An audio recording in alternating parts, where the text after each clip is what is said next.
Жалал Абад шаарынын 2040 жылга чейинки башкы планы даярдалууда. Ага ылайык шаардын аянты кеңейтилип, ага Сузак районундагы шаарга жакын бир нече айылдар кошулат.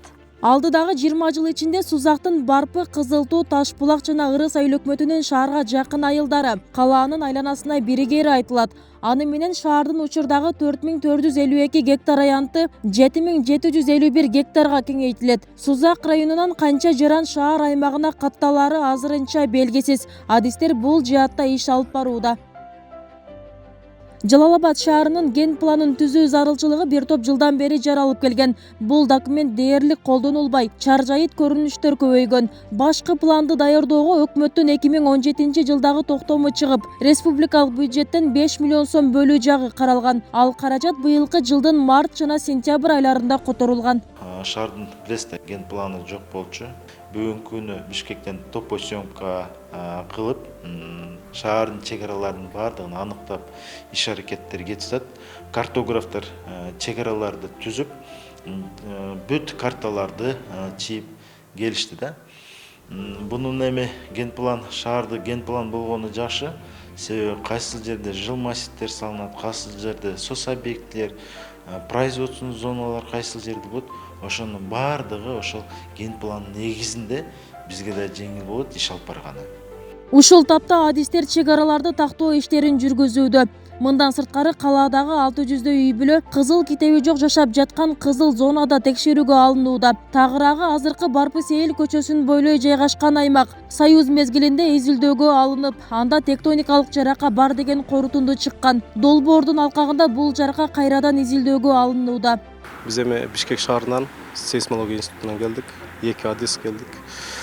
Научный сотрудниктер. Бул жерде Когарт жаракасы өткөн Жалал Абад шаарынан. Ошонун уточнениясын жүргүзүп атабыз. Эми план боюнча бир дагы 10 күндүк иш бар.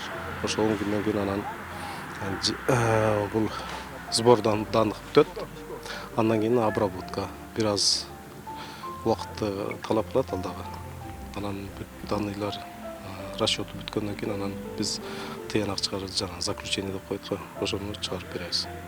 Калаанын башкы планы 2040 жылга чейин иштейт. Эгер бардык тараптан колдоого алынса, шаарда бир топ талаштуу жагдайларга чекит коюлат. Мында өндүрүштүк аймак, турак жай курууга багытталган аймактарда так аныкталат. Башкы пландын долбоору 2023 жылга чейин даяр болот.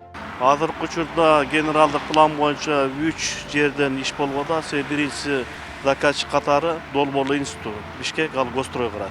Экинчиси алардын жанагы тех задания деп коет. Ошо тех заданиясынын негизинде картография деген бар, жанагы карта топосъемка жасайт. Алар адистер келип, келишим түзүлүп, аванс акча которулган. Ошо негизинде алар азыр жумуш алып барып атат. Булардын тагыраак айсак жасай турган жумуштары мына бизде генералдык планга Тайгарап айыл өкмөтү жана ошонун тегерегинде айылдар да кирет. Ошол жерде топосъемка жасалып атат. Азыркы учурда алар жумуш үстүндө иштеп атат. Ошондой эле шаарда бийик кабаттуу имараттарды курууга тоскоолдук жаратып келген аэропортта башка аймакка көчүрүлөт. Бирок кайсы жерге жылдырылары боюнча азырынча так маалымат жок. Варианттарга ылайык Сузак районуна же Нокен аймагына жылышы мүмкүн. Бул жаатта да адистер иш алып барып жатканы айтылат. Шаардын башкы планын даярдоого республикалык бюджеттен сырткары жергиликтүү казынадан 2 миллион 400 миң сом жумшалат. Бибисара Орозалиева, Шерзат Эгембердиев, 7 канал, Жалал Абад.